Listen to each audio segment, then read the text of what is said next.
Dale is absolutely your classic highland fishery, a really neat lake. This will absolutely be the largest weight event we've fished to date for the season.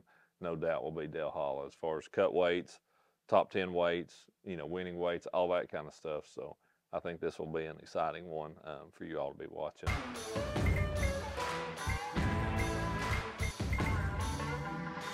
Hey everybody, welcome back to the channel and back to another preview lake breakdown for the Bass Pro Tour season. And this one is definitely the closest one to home this year, being that it is in Tennessee and not too far out there, a little bit east of Nashville, even up at Dale Hollow. This is a place that I've been wanting to see on the Bass Pro Tour schedule for a few years now. And not because I have a ton of experience on Dale Hollow, but just because of how good a quality of a fishery that it is.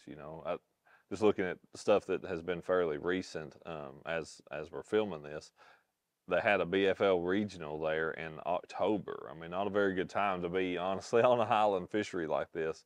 And there were like 3 people that averaged about 20 pounds a day. So having 60 pounds over a 3-day tournament in the fall when it's not at its best. And oh yeah, by the way, they probably didn't even weigh in any smallmouth.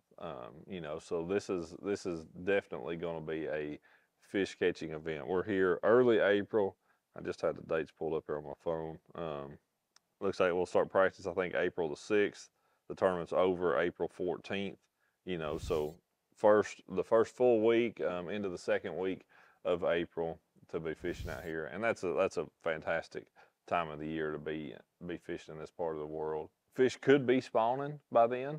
I would expect that there would be a few spawning by the time we get here, and I would think there would definitely be fish that aren't spawning yet. So, and shouldn't be dealing with any post spawn at that point in time. But looking at Dale, it's kind of what I would call your typical highland fishery. We've had starting the year off Toledo Bend being a lowland fishery, Santee being in the swamp. Lay Lake being kind of a mid, probably a little bit more lowland, definitely more lowland than highland, but kind of an in between. But Dale is absolutely your classic highland fishery. A really neat lake. Just a little bit on my experience before we dive into it too much. I have fished, I believe, 2 BFLs on Dale Hollow in my life, and that, to my knowledge, that's the only times I can remember ever having been there. I do think they were both in April. One might have been late March, but it's been a long time since I've been on Dale Hollow. So it's not that it's a completely new fishery for me, but almost. I think I've spent 3 or 4 days on it in my life. So very, very limited knowledge, honestly, for me on Dale Hollow.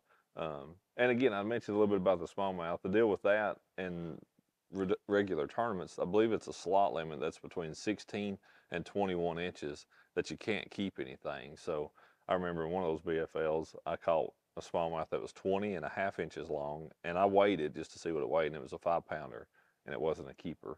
But with what we'll be doing, catch, weigh, release, I assume it'll probably be a 2-pound minimum. So this one could really blow your mind, I think, as to what we catch there. But so starting down here at the dam, you can zoom in here and see it's got a lot of deep water down here at the dam, and like I was mentioning, the classic highland fishery, a lot of really steep banks.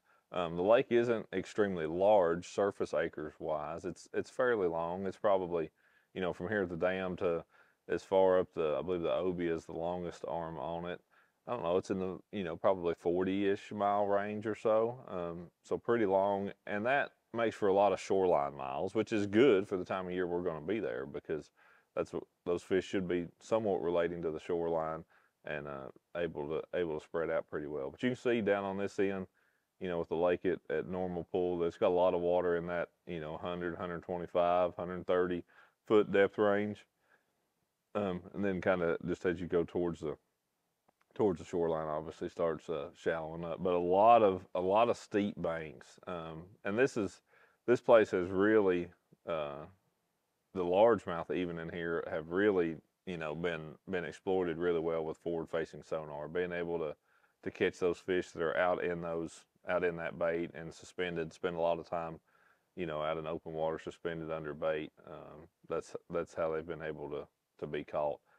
Being that we're going to be there, pre-spawn, spawning, obviously I'm hoping that a lot of these fish are going to be pulled up there, able to find them on the bank somewhere.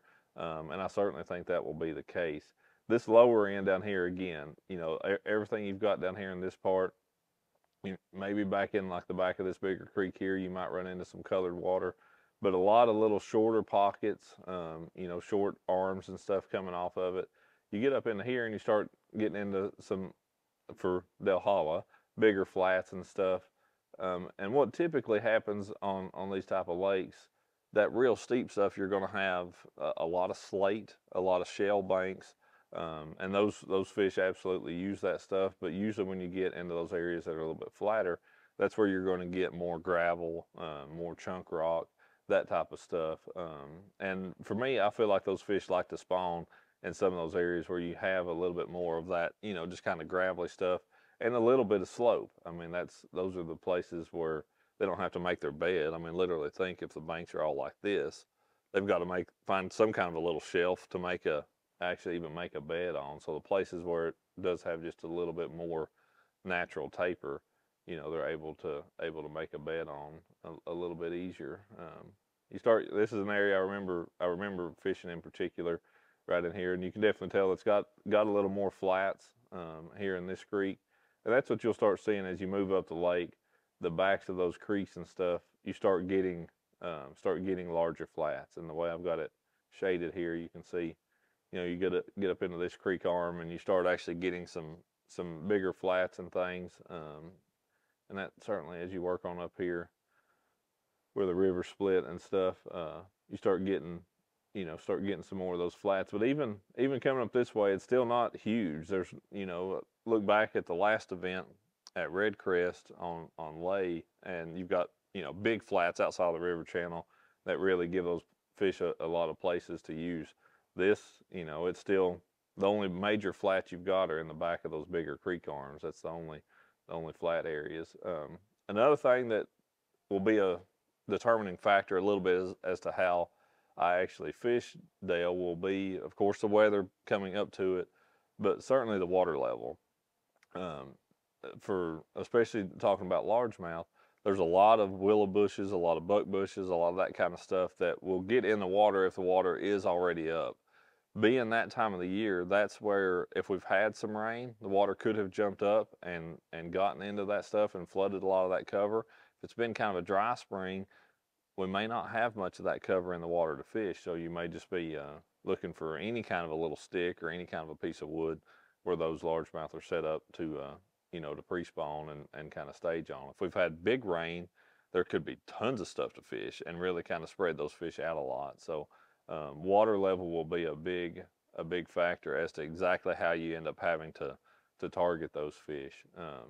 That's like on Douglas this time of the year. Typically there's not a ton of that flooded stuff in the water yet, and it's like, man, if you can find one little old twig, you're liable to catch a fish off of it, come back 30 minutes later and catch another one off of it, and just kind of keep rotating back through.